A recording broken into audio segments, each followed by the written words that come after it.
You know what's unfortunate is how daily suicidal ideation is such a normal part of my existence.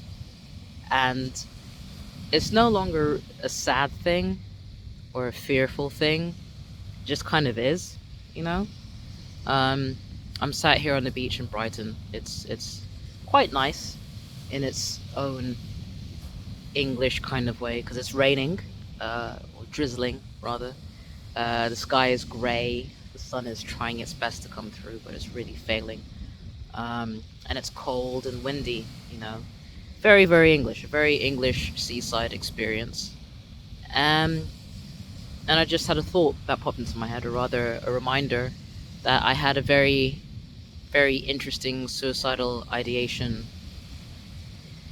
daydream moment, visualization, um, of coming to the seaside, to this seaside that I'm at, coming to Brighton, um, with initially I wanted to jump off an edge somewhere with a big slab of concrete tied to a rope tied to my ankle. Um, but then a little bit of logic kind of fed in, and it was like, if you are seen walking around with a big slab of concrete, you will be stopped well before you even get to whatever edge you want to get to. So, in this little visualization, I was picking up the perfect pebble on the beach. I was picking up perfect pebbles off the beach into a fisher's casting net, but it was made more robust by having more lines kind of knitted into it. So the perfect pebbles couldn't fall out of the net.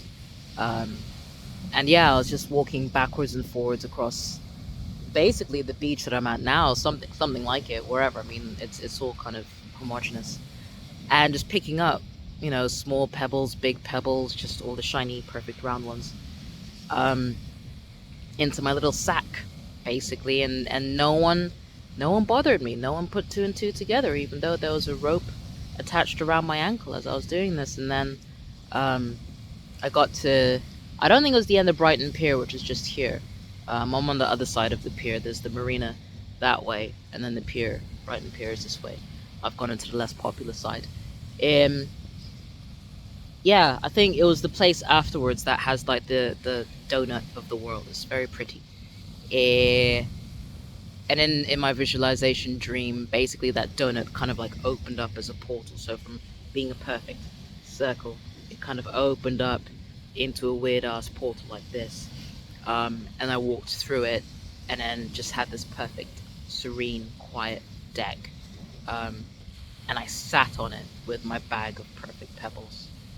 And no one bothered me. Everyone just sat and thought it was kind of serene and pretty. Although, this is how my brain works, this is why I don't dream as much, because I think I'd absolutely freak out. Another version of me was walking by, literally wearing what I was wearing.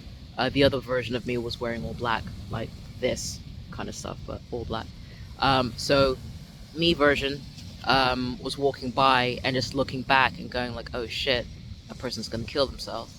Um, but I got pulled away by the other person saying it's none of our business type of thing. Um, and then I clip back to my other self, my dark dog, Perro Noir, my dark dog person, just sat looking out into the world, looking at the two fucking sailboats that are right in front of me right now, which is kind of weird. I just realized those were a thing. That's kind of weird. Hang on, we're gonna. You ready? Um, and we're gonna zoom in because oh those, yeah, they're here now. What you gonna do about it? What the fuck? Like that is it is what it is. So yeah, my lovely two sailboats, and feeling very tranquil about what I was about to do. A hand roaming over the perfect pebbles in my bag as I tied it very tight and tied a knot into it. And I stood up and looked down, and the water was quiet and still and glass-like. It wasn't really making beautiful crashing noises like it is now. It was time, and it was ready, and it was weirdly calming and reassuring. And then I threw the bag of perfect pebbles into the ocean, and I jumped in with it, and there was no struggle at all. And I sank and sank and sank and enjoyed my last breath of my existence, because I took a, I took a big breath. I always take a big breath before the jump, as it were. And I sank and sank and sank, and then I started breathing water. And then I woke up, or I went into a deeper sleep. I can't remember what actually happened after that, but I can very vividly remember all of that. And I just wanted to share that, because that's the kind of shit I deal with every day. And it's not sad. It just is. And I'd like to invite people to understand. Some people are just like that. Some people just wake up and they have to have a gentleman's agreement with them and themselves. And I'm not using that as pronouns. It's literally just within myself and with myself. We wake up and we have a gentleman's agreement to just try for one more day. And it kind of explains, I suppose, why I have to have such, not insanely large goals, but inspiringly large goals that I can tell people, so they can be like, holy shit, I'm rooting for you, because you need to root for me, because I don't really root for myself. And basically anything that's bigger than me is what's keeping me going, because I'll be damned if I have these visualization dreams and it doesn't happen one day, you know? Anyway, I thought I'd share. Happy, what's today? Tuesday. Ciao.